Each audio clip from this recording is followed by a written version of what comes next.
आदाब नाजरीन, रात के 9 बज चुके हैं, 9:02 हो चुके हैं और रात 9 बजे आप देखते हैं प्रोग्राम दिन भर हमारी ये कोशिश रहती है कि पिछले 24 घंटों के दौरान क्या कुछ देश दुनिया में हुआ उससे आपको बाखबर करें। अगले 24 घंटों की क्या कुछ सियासत, क्या कुछ राजनीति, क्या कुछ मामला बनते हैं उससे भी आपको बाखबर करें। और इस हवाले से दिन भर में हम खास खबरों पर खास नज़र रखते हैं। और सबसे पहले आज की शुरुआत दिन भर की और करगिल में विजय दिवस की। इस महीने की 26 तारीख को विजय दिवस करगिल में मनाया जा रहा है। और करगिल में विजय दिवस 1999 में हिंदुस्तान और पाकिस्तान के दरमियान करगिल की जो लड़ाई हुई थी उसमें मारे गए फौजियों को, शहीदों को खिराज अकीदत अदा करने के लिए अदा किया जाता है। और इसी हवाले से अब की बार वज़ीर-ए-आज़म नरेंद्र मोदी करगिल के विजय दिवस में खुद शिरकत करेंगे। और करगिल में विजय दिवस पर जो तकरीब मुनक़्क़द हो रही है उसमें वो फौजियों से ख़िताब भी करेंगे, फौजी जवानों से मिलेंगे भी, उनके मसाइल भी सुनेंगे। और माना यह भी जा रहा है कि वज़ीर-ए-आज़म यहाँ फौजी जवानों अफसरान से मुलाकात के साथ साथ फौज के उन अफसरान को खिराज अकीदत भी करेंगे जिन्होंने 1999 की करगिल जंग में अपने जानों का नजराना भी पेश किया था। वज़ीर-ए-आज़म के दौरे के हवाले से तैयारियों को हतमी शक्ल भी दी जा रही है। इसी दौरान जहाँ वज़ीर-ए-आज़म इस मौके पर यहाँ मौजूद रहेंगे तो करगिल में ख़ुसूसी इंतज़ाम भी किए गए हैं। करगिल को फ़िलहाल नो फ्लाइंग जोन करार दिया जा चुका है। ड्रोन के हवाले से पाबंदी आयद कर दी गई है। सिक्योरिटी और फौजी एजेंसीज जो हैं उनको ख़ुसूसी हिदायत भी दी गई हैं, लेकिन ड्रोन की नकल हरकत जो है ये पुलिस और फौज या दूसरी सिक्योरिटी एजेंसीज पर आयद नहीं रहेगी। गैर मामूली इंतजाम किए गए हैं, पुलिस को भी तैनात किया जा रहा है। माना जा रहा है कि लोगों पर कड़ी नज़र तो रखी जा रही है क्योंकि वज़ीर-ए-आज़म के साथ साथ यहाँ बरी, बहरी और हवाई फ़ौज यानी तीनों फ़ौजों के सरबराह भी विजय दिवस के मौके पर करगिल में मौजूद रहेंगे और खिराज अकीदत फ़ौजी जवानों को अदा करेंगे।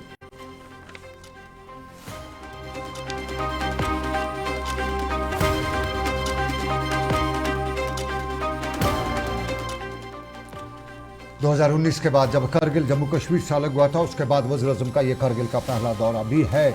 और वज़ीर-ए-आज़म इस दौरे के दौरान कुछ हल्के ये भी बता रहे हैं कि कुछ अवामी नुमाइंदों से भी यहाँ मुलाकात करेंगे। एक दिन का दौरा, शाम को वापस।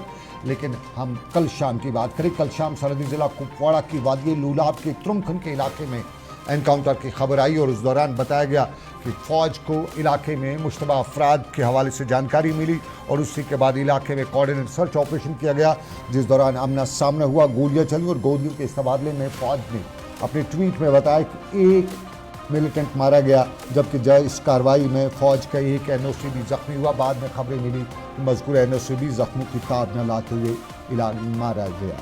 इलाके में आज पूरा दिन तनाव रहा और इलाके में जंगलात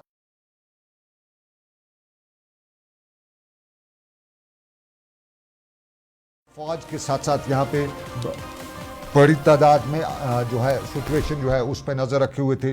और कुल मिला के आपको बताते चलें कि सरहदी ज़िला कुपवाड़ा की वादी लोलाब का तुरमखन का इलाका एक तरफ से सोपोर के साथ यानी खुड़गू मगलू जिसे कहा जाता है उस एरिए के साथ टच करता है और दूसरी साइड से लोलाब के अंदरबुग के इलाके के साथ टच करता है। और ये तस्वीर जो हैं ये लोलाब के अंदरबुग के इलाके की, कायरवन इलाके की वो तस्वीर हैं जहाँ के ऊपरी इलाके में ऑपरेशन शुरू किया जा चुका है।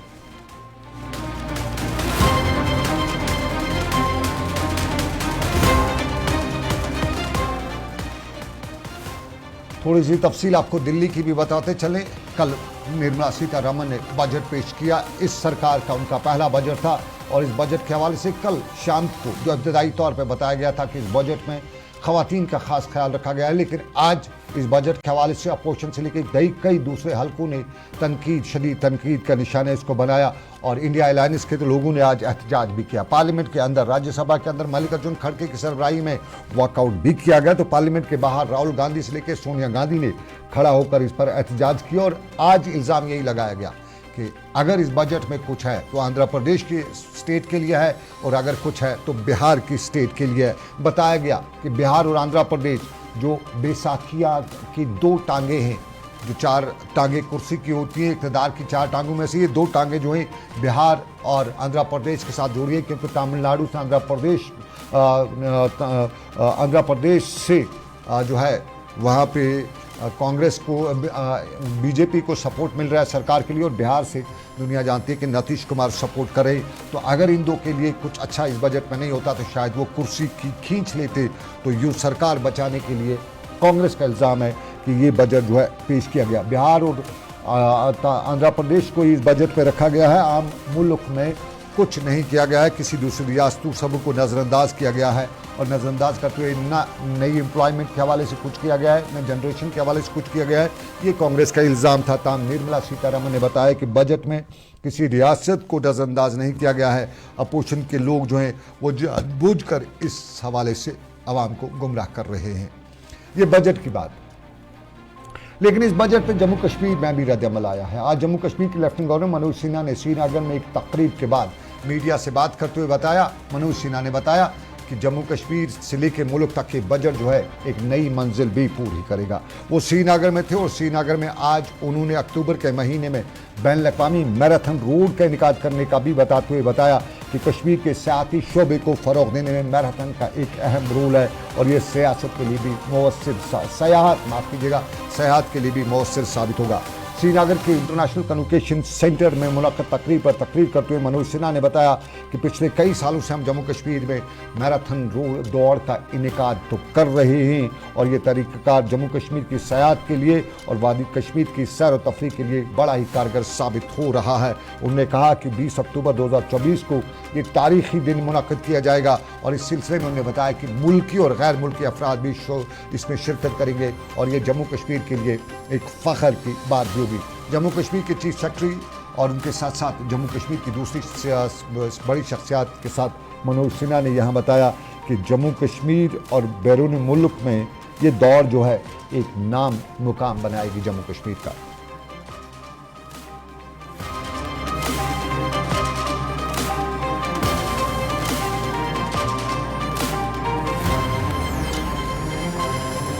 भारत के माननीय प्रधानमंत्री जी और वित्त मंत्री जी का हृदय से अभिनंदन करना चाहता हूं। एक ऐतिहासिक बजट कल देश की संसद में प्रस्तुत किया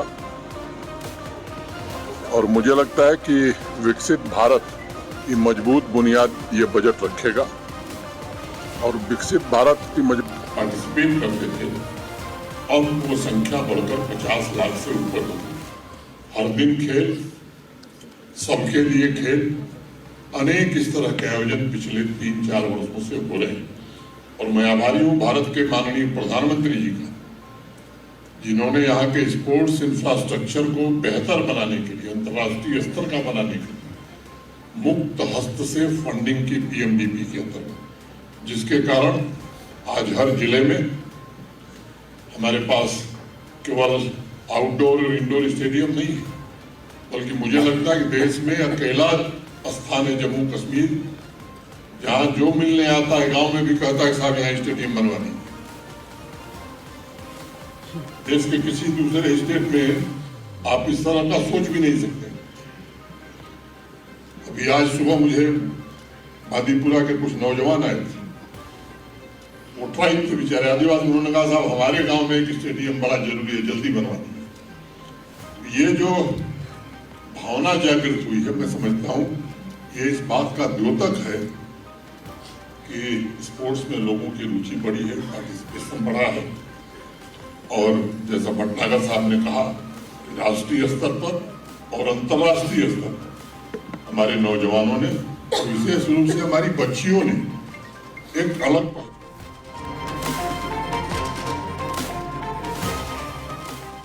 जम्मू कश्मीर के लेफ्टिनेंट गवर्नर मनोज सिन्हा ने बजट की तारीफ भी की जो कल बजट पेश हुआ और मैराथन दौड़ जो जम्मू कश्मीर में मुनक़्क़द की जा रही उस हवाले से भी बताया। कुछ ये भी बताया कि यहाँ के जो साबका सियासी जमातें, साबका सरकारें थी, उन्होंने आवाम के लिए नहीं किया है। लंबी अच्छी खासी तकरीर थी और इस तकरीर का खुलासा कहीं तो इल्ज़ाम भी लगे, नई मंजिलें भी दिखाने की बात की और बजट के हवाले से भी बताया कि एक तारीख़ी बजट है। ये तारीख़ी बजट है, इसमें कल डिज़ास्टर मैनेजमेंट के हवाले से भी जम्मू कश्मीर के लिए ख़ास रकूमात दर्ज की गई। लेकिन आजकल क्या डिज़ास्टर नहीं चल रहा है, इस सवाल पे हम आएंगे और उसके लिए क्या कुछ चल रहा है, क्योंकि जो धूप है, जो गर्मी है, वो वाकई में एक डिज़ास्टर बनी है। उस पर सरकार क्या करिए वो आएंगे, आप वो बताएंगे सरकार क्या करिए और क्या करना चाहिए सरकार को। लेकिन पहले आपको थोड़ा सा सियासत से बाखबर करें और कांग्रेस के वक़ार रसूल बानियाली जो रियासती सदर भी हैं ने श्रीनगर में आज एक प्रेस कॉन्फ्रेंस की और इस प्रेस कॉन्फ्रेंस में उन्होंने आगे का लाहे अमल देते हुए बताया कि इंतखाबात से पहले पार्टी उनके लोग जो हैं वादी कश्मीर के सभी अजला में हर जगह जाएंगे और वहाँ पे आवाम से मिलेंगे, उनकी राय लेंगे, उनसे मशवरा करेंगे ताकि आगे का जो असम्बली इंतखाबात के लिए पार्टी का मंशूर हो वो बनाया जा सके। आज के दिन की बात भी उन्होंने की और कहा कि आज के दिन में नौजवान बेरोजगार है, कल के बजट में तो रोजगार के हवाले से कुछ है ही नहीं। बिजली के हवाले से प्रोजेक्टों की बात उन्होंने की, कीरू से लेकर दूसरे प्रोजेक्ट के हवाले से की बात तो है, लेकिन क्या बताइए आखिर हमारी बिजली, जम्मू कश्मीर के आवाम की बिजली और मिलेगी कब और कैसे मिलेगी, ये भी उन्होंने सवाल उठाया। बिजली के बिलों की उन्होंने बात की कि आए रोज़ आते रहते हैं लेकिन वो बिजली गायब है, बिल ही सिर्फ आते। वकार ने आगे ये भी बताया कि जम्मू कश्मीर के लेफ्टिनेंट गवर्नर को जो अख्तियारात दिए गए हैं वो यूँ है कि जम्मू कश्मीर में जो आइंदा वक्त में सरकार बनती है तो वो एक कठपुतली सरकार होगी। यहाँ के वज़ीर आला को अपनी जो तनख्वाह की बिल है उसके लिए भी एलजी से ही ऑर्डर लेना पड़ेगा और यूँ कह सकते हो सकता है कभी एलजी की मर्जी आ जाए कि नो वेज नो पे, यानी वज़ीर आला को भी शायद यहाँ के कभी नो वेज नो पे के दायरे में रखा जा सकता है। इस तरह के अख्तियार एलजी को दिए गए। ये वकार बरनाली बता रहे थे, लेकिन फिलहाल आपको बताते हैं उन्होंने क्या कुछ बताया अवाम में जाने का और एलजी के हवाले से।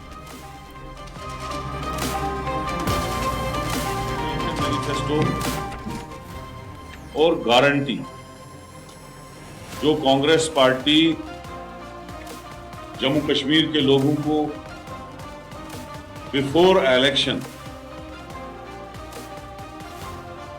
उनके सामने रखना चाहती है।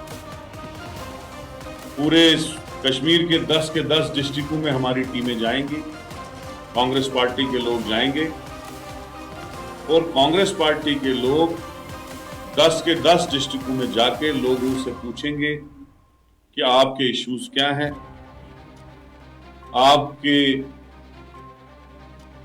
जो मामले हैं, जो परेशानियां हैं वो क्या हैं जिसको हम मैनिफेस्टो में इंक्लूड करें या गारंटी में इंक्लूड करें। आपने देखा जम्मू कश्मीर स्टेट में जो अब यूटी है, इस तरीके से लोगों को परेशान किया गया पिछले 10 साल में। डेली वेजर अभी भी सड़कों पे दरबदर है, कैजुअल लेबर सड़कों पे दरबदर है, बिजली की बिलें जब से हमने छोड़ा था 10-10, 20-20 गुना बढ़ गई और पावर कहीं है ही नहीं। राशन की हालात देख लीजिएगा, अब राशन लोग आज बिजली की बिलें 10-10 गुना बढ़ गई हैं। वकार स्कूल बनिहाली बता रहे थे बिजली है नहीं, लेकिन श्रीनगर में आज केपीडीसीएल यानी पावर डिपार्टमेंट के मैनेजिंग डायरेक्टर मसरत जिया ने एक प्रेस कॉन्फ्रेंस की और इस प्रेस कॉन्फ्रेंस में उन्होंने बताया कि बिजली के बिलों में इजाफे करने के लिए एक ज्वाइंट इलेक्ट्रिसिटी रेगुलेटरी कमीशन है और उसमें इजाफा करना है, कमी करना है। केपीडीसीएल का उसमें कोई रोल नहीं है। उन्होंने बताया कि बिजली में इजाफा में जो बिलों में इजाफा है वो लोड का जायज़ा लेने के बाद ही किया जाता है और इस साल अभी तक बिजली बिलों में कोई इजाफा नहीं किया है। श्रीनगर में उन्होंने बिजली के हवाले से बात की, साथ साथ में उन्होंने लोड शेयरिंग की बात की, लोड शेडिंग की बात की और बाकी जो मामला थे उन पर भी उन्होंने बिजली के हवाले से बताया। सुनते हैं, ज़रा सुनिएगा मसरत जिया साहब क्या बता रहे हैं जो केपीडीसीएल के एमडी भी हैं।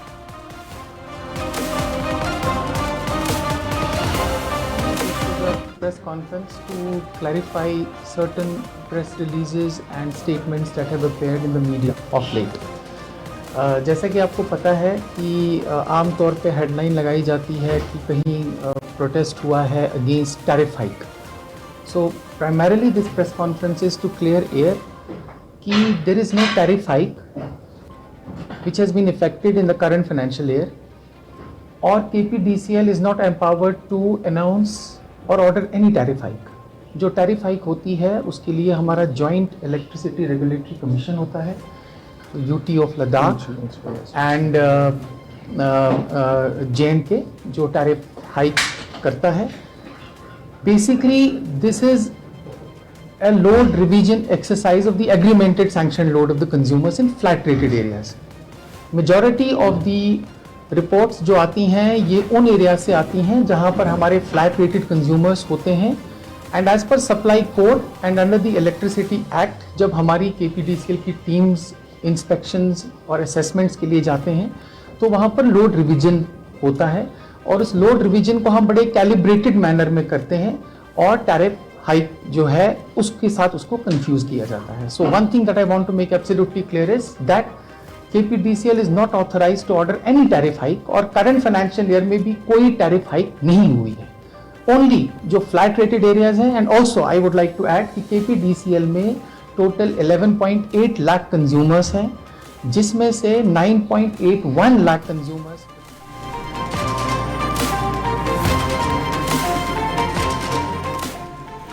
बिजली के बिलों में इजाफे की बात, और उस पर बता रहे थे अभी नहीं हुआ, इस साल अभी तक नहीं हुआ है. लेकिन आपको बताएं श्रीनगर में आज जम्मू कश्मीर के पुलिस IGP कश्मीर जोन की सदारत में आज मीटिंग भी मुनक्कद हुई, जिसमें जम्मू कश्मीर के मजमूई हालात पर बहस की गई. इस मौके पर पुलिस के अफसरान को बताया गया कि जम्मू कश्मीर के जो मामलात हैं और ख़ासतौर पर कश्मीर में अवाम दोस्त पुलिस का जो रोल है वो कंटिन्यू रहना चाहिए, और अवाम में जहाँ कहीं पे भी मसाइल हों उनको हल करने के लिए पुलिस को आगे आगे आना चाहिए. IGP कश्मीर ने आज मीटिंग के बाद अफसरान को खताब करते हुए बताया.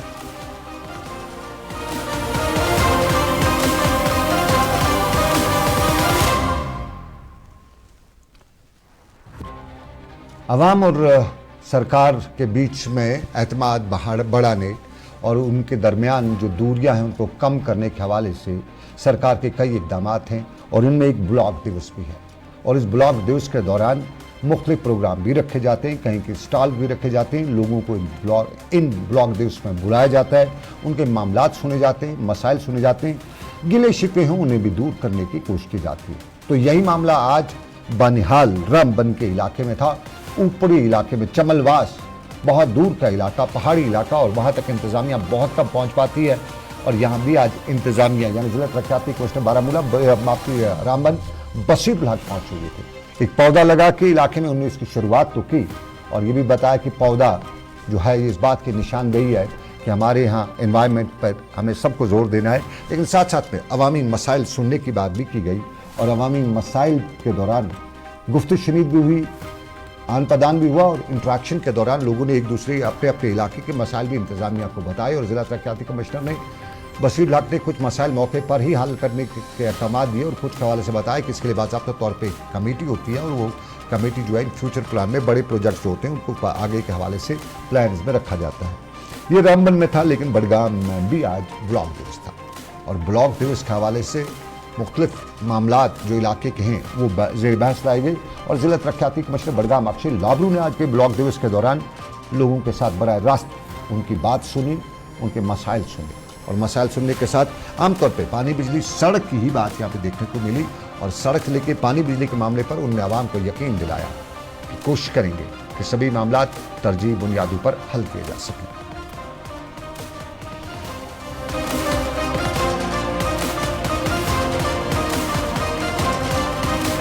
मैं आपको ये बता दूं कि हमारे बडगाम ज़िले में जो मेन टूरिस्ट डेस्टिनेशंस हैं उसमें से वन ऑफ द प्राइम जो है वो है तोस मैदान. और तोस मैदान को टूरिस्ट डेस्टिनेशन की तरह डेवलप करने में जो सबसे बड़ी डिमांड यहाँ के लोगों की थी, और राइटफुली सो, कि अगर यहाँ टूरिज़्म बढ़ना है तो जो यहाँ की अप्रोच रोड है सीताहरण तोस मैदान रोड, उसको हमको डेवलप करने की, अपग्रेड करने की विद प्रोटेक्शन वर्क्स बहुत ज़रूरत थी. और आपको याद होगा, आप लोग सब हमारे साथ चले थे जब विंटर्स में हमने एक ब्लॉक दिवस किया था, तो सब लोगों ने भी कहा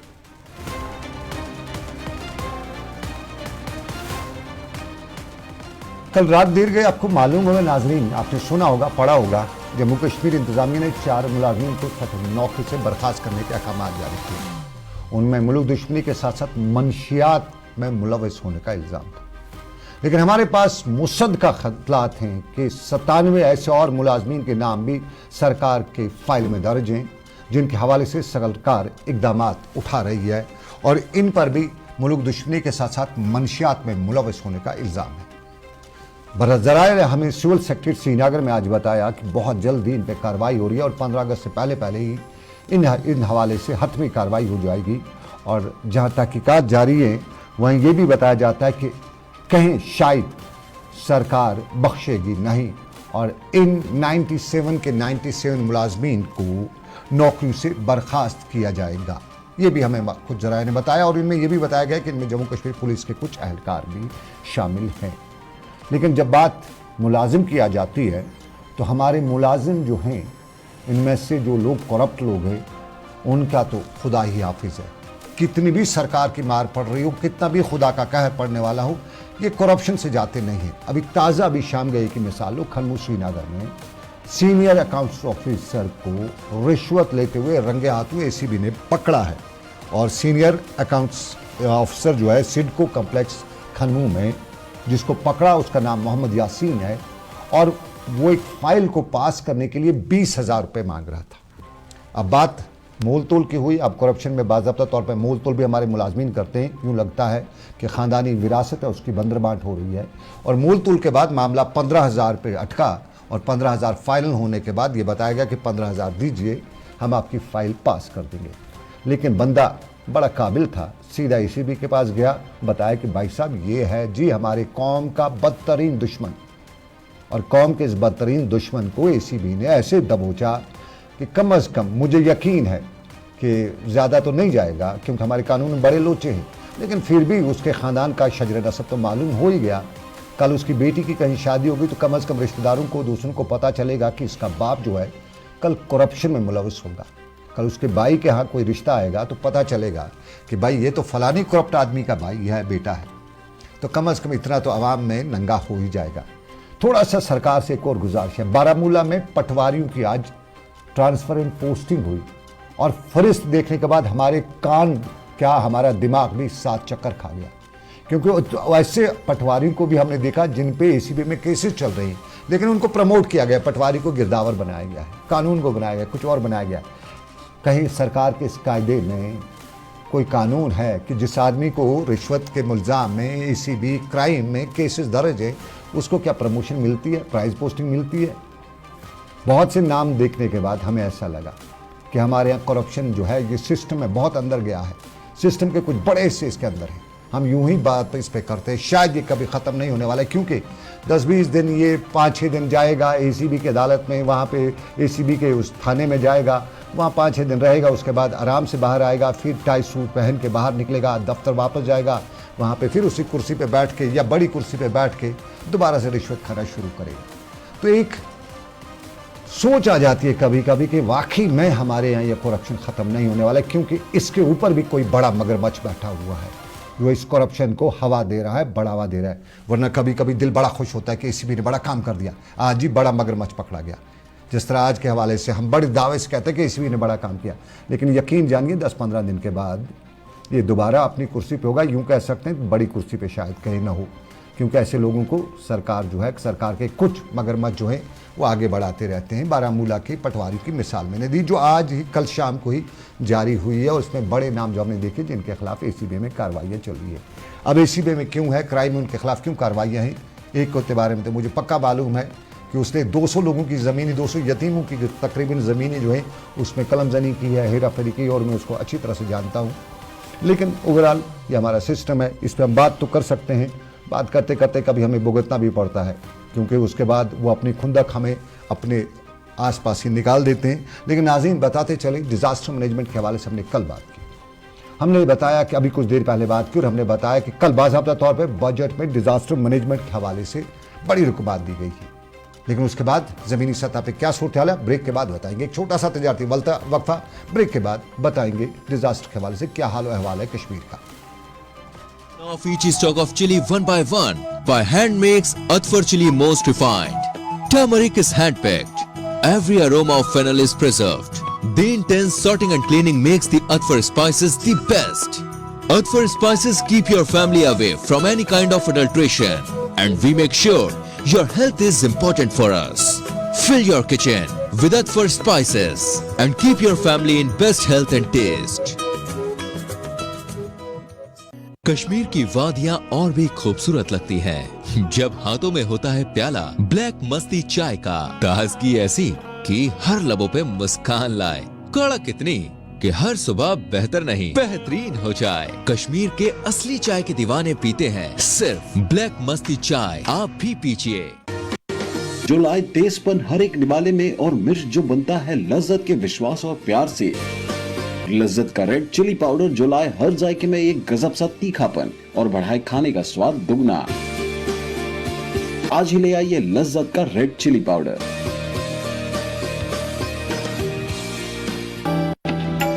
जिसकी महक और जिसके पीलेपन की चमक लाते हैं खेतों से सीधा आपके घर लज्जत का हल्दी पाउडर, जो बनता है बेहतरीन कूलिंग ग्राइंडिंग प्रोसेस से, जिसके खाने में जाते ही लोग उंगलियां चाट जाए। सुनहरा जैसे लज्जत और आपका अटूट विश्वास, लज्जत का हल्दी पाउडर।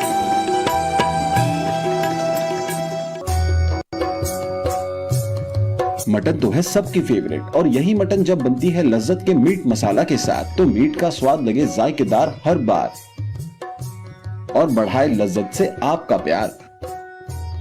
आज ही ले आइए लज्जत का मीट मसाला।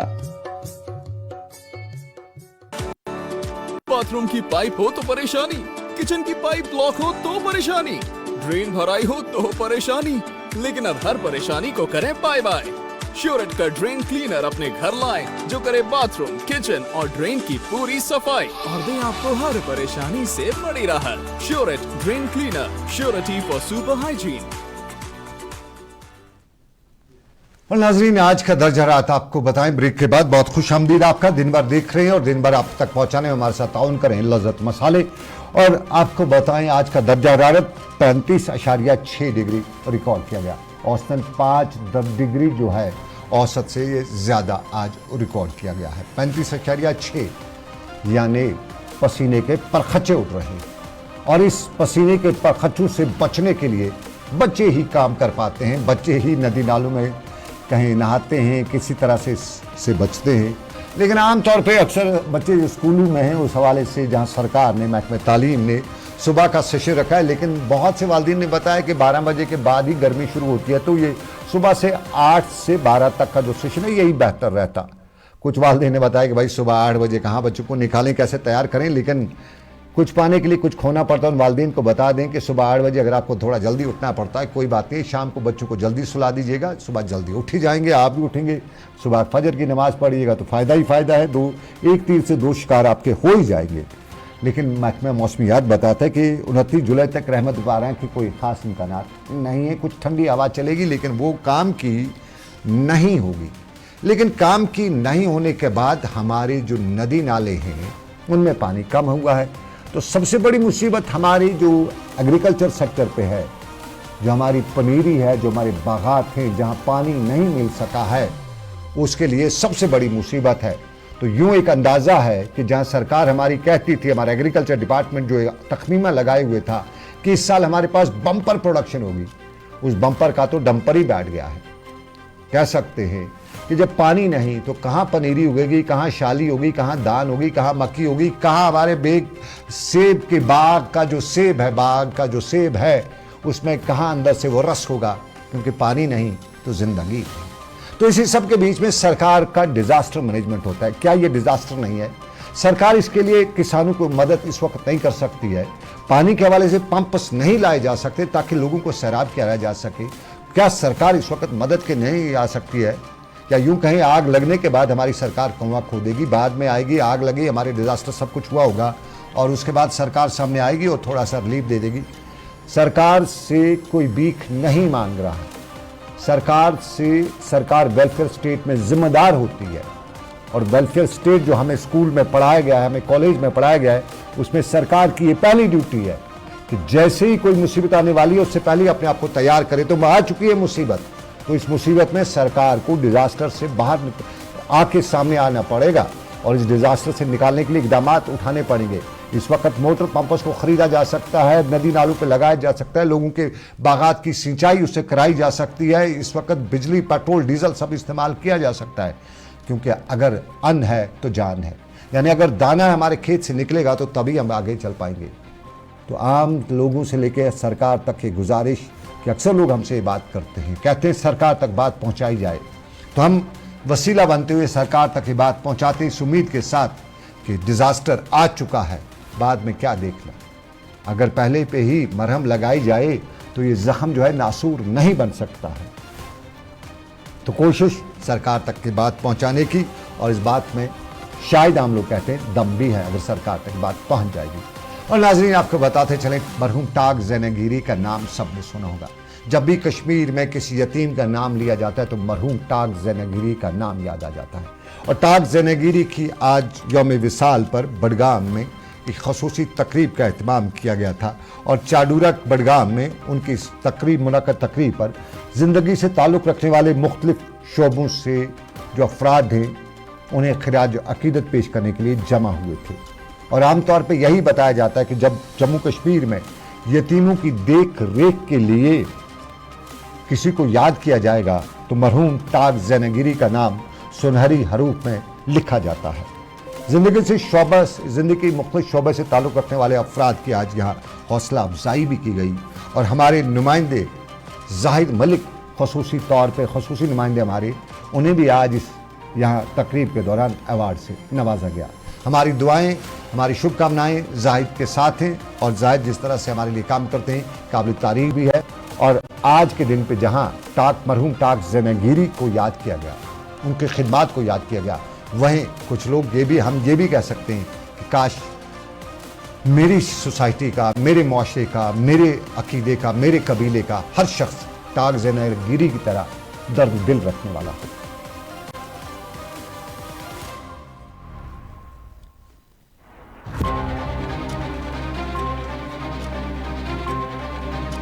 नाज़रीन, रात के 9:30 बज चुके हैं, कुछ मिनट ज़्यादा ही हो चुके हैं, लेकिन मुझे इजाज़त दीजिएगा आज का दिन भर यहीं पे अख्ताम पजीर करने की इस उम्मीद के साथ कि रब कायनात की मर्जी आपसे करेंगे मुलाकात। सोपोर में मुलाजमीन का बड़ा मामला था, उसके साथ साथ कई और मामले थे, लेकिन आज वक्त की कमी की वजह से मैं अपने दिन भर में इंक्लूड नहीं कर सका।